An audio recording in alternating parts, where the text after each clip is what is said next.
Right back at you with another video. Time for some more tea with T. Okay, so went into that empty apartment, got out my pillow and blanket, and took my butt to sleep. I felt like a failure. I felt like the biggest loser ever. I'm like, damn, I ain't got enough courage to do, what I set out to do. And, by chance, no one stopped to pick me up. God damn, I felt rejected, unwanted, like a loser, just like a nobody.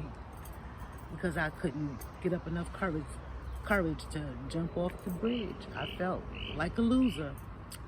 Ooh, I know God was with me that day. I know that now. I thank God that I didn't have enough courage. No, I thank you, God, for allowing to happen what happened. Didn't let nobody stop to pick me up. He didn't, everything I was thinking of stopped me from walking up that ramp to go over that bridge. I know God was with me that day. Anyway, so I had an uncle. He was like a brother to me.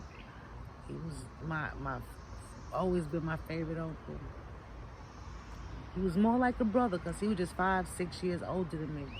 Anyway, my Uncle Jimmy, by that time he was in Brooklyn Tech High School. And Brooklyn Tech was right across the street from where he lived. All he had to do was, it takes him less than 3 minutes to get to school. Walk down the stairs, walk across the street, go into the school, go to his class. That man was late probably 3 days out of 5. But anyway, my Uncle Jim, he knew that I used to sleep in that abandoned apartment. So when my grandma, hey grandma, I love you, mwah. When my grandmother used to go to work, ooh, excuse me. When my grandmother used to go to work, I used to knock on the door. He used to let me in. If he cooked him something, he asked me, did I want some or something like that. Of course, I was hungry. So I would eat and probably go right back to sleep. My grandmother, she used to get off work at 2 o'clock. And she used to get home about 2:30-ish or something like that. She used to get home way before it was time for us to get out of school. So if, I went back to sleep, my uncle, he would wake me up. Hey, get up, hurry up. Mommy getting ready to come. 10 minutes, 15 minutes or whatever. Hurry up. I used to hurry up, get up, go in the bathroom because we stayed over there so much. We had our own clothes over there. Toothbrushes and stuff. Go in the bathroom, brush my teeth, wash my face, get the hell on. And that was back in the 80s. Back in the 80s, Brooklyn was so different. The neighborhoods were so different. Fort Greene section. Well, that's Clinton Hills, to be exact. Clinton Hills section. Had the game rooms, the pool halls, all of the game rooms. So weed or powder. Crack wasn't out then. Well, we didn't have knowledge of the crack yet. Freebasing was out, but that was for the rich. Richard Pryor, Rick James, that the rich people were freebasing, but it wasn't in the hood yet. So right around the corner from my grandmother's apartment, it was a little spot. Supposed to be a store. It wasn't even no gang. Oh, hold on, wait. Let me back up some.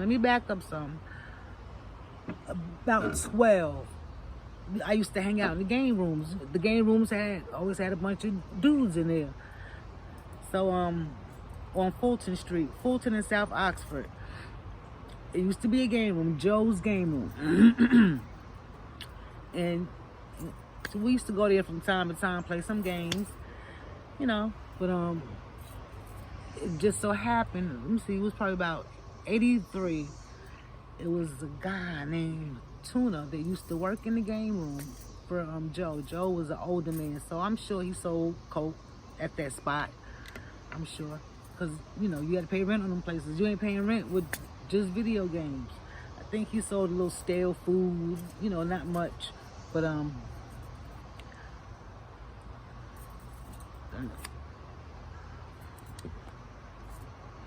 Alright, it's lit right now.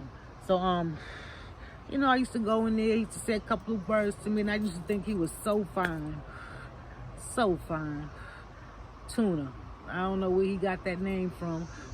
So, let me see, I was probably 12, maybe 11, turning 12. I'm sure I was 12. I was 12. So I used to like Tuna. I used to like him a lot, you know. He never kissed. I don't remember kissing. If we did kiss, you know, his kissing game was lame. But we used to hang out there. He used to flirt. I used to flirt back. I spent hours in that game room, you know, playing video games with him.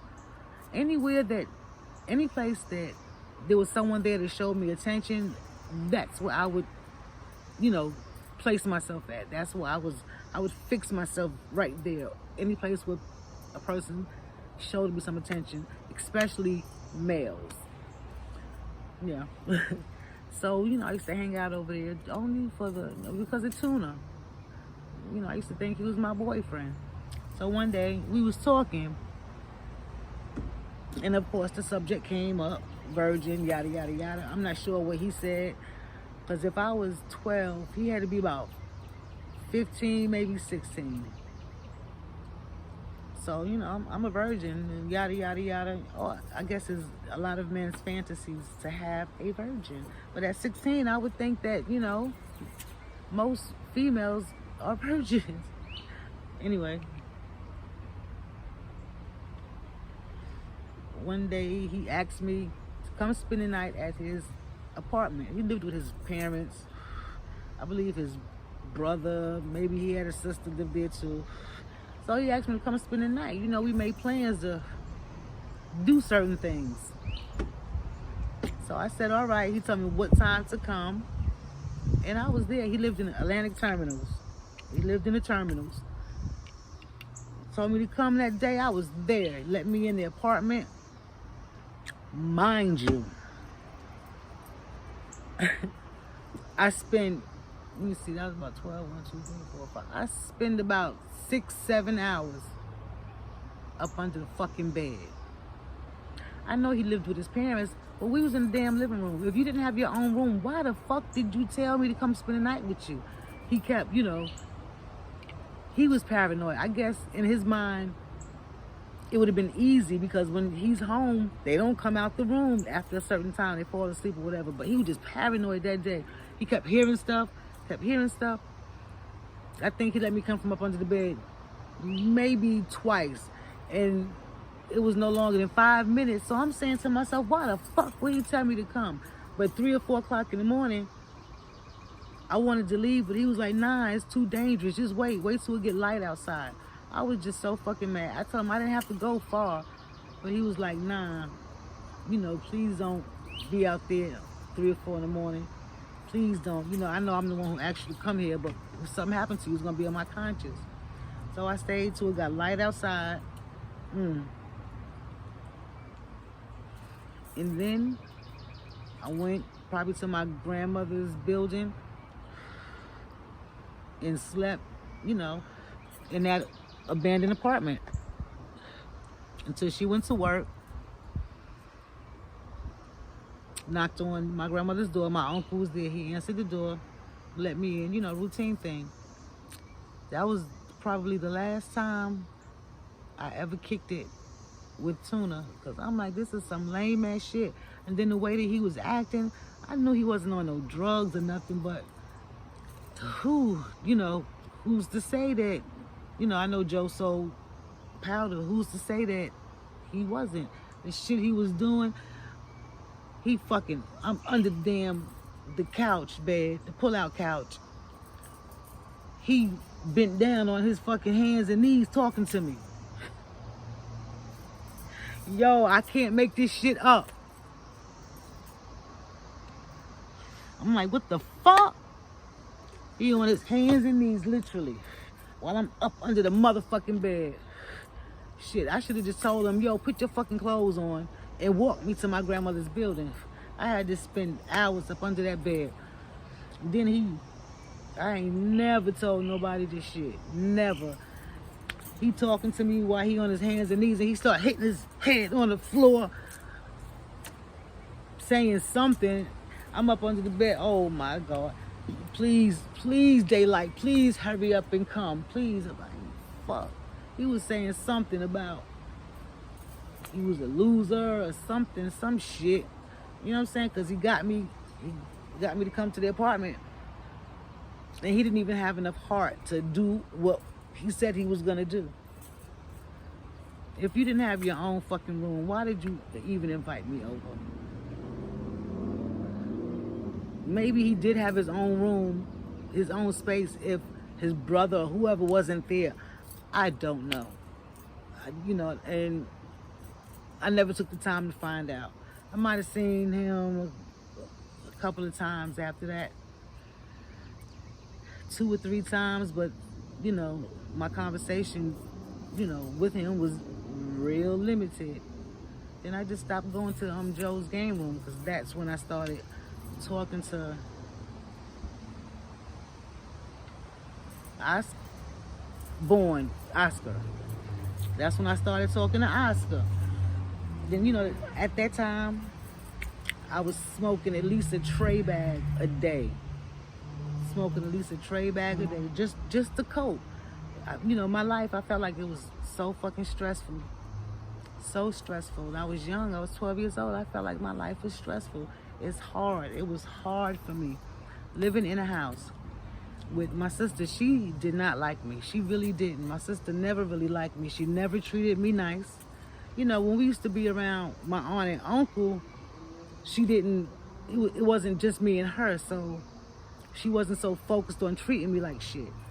She had other people, that she can interact with, but when it was just me and her, she treated me like I was something up under her shoe. She treated me like a piece of shit. She honestly did. I'm like, damn, I'm living in a house where nobody likes me. What the fuck am I gonna do? That's why whoever gave me attention, I jumped to it. I really did. So, 12 years old. Started talking to Oscar. And, he was my boyfriend. He lived right around the corner from me. I lived on Dean, he lived on Pacific Street. Mouth dry. So he was my boyfriend. And, boys always ask, are you a virgin? Have you ever, been with anybody? Yada, yada. Of course, I was a virgin. I'm like, And I told him I was a virgin. I know a couple of times, I lied and said that I wasn't a virgin. I was a virgin. Okay, and so me and Oscar kicking it. So we had made plans one day that he was gonna cut school, I was gonna cut school. And we was gonna go to his apartment. I don't know why we didn't choose my place. Probably because that old lady that sat in the window all day. A couple of times she waited till my mother or her nephew, which is Barry, waited till they came home and told on us. They cut school today. I seen them when y'all went to work, come back in the house, she would tell. So I came up with an idea how to get in the house without getting in trouble. My phone is going dead. Well, I'm gonna have to end it right now and finish up in the house. This is when it starts getting juicy. Okay, I'll see y'all in a few. Thank you for watching. Thank you for listening. If you're watching, please like and subscribe. I have so much more to talk about, even about the Tupac getting robbed situation. The person who did that, one of the people that did that was my son's godfather, JD. But we're going to talk about that after I finish my story. I promise to never talk about it, but since everybody else keep talking about it and Dredd wrote a book about it, actually put my son's godfather's name in the book. I'm going to talk about it and I'm going to tell you the real deal. But that's after I finish my story. Okay, please like, subscribe. See y'all soon. Have a great day.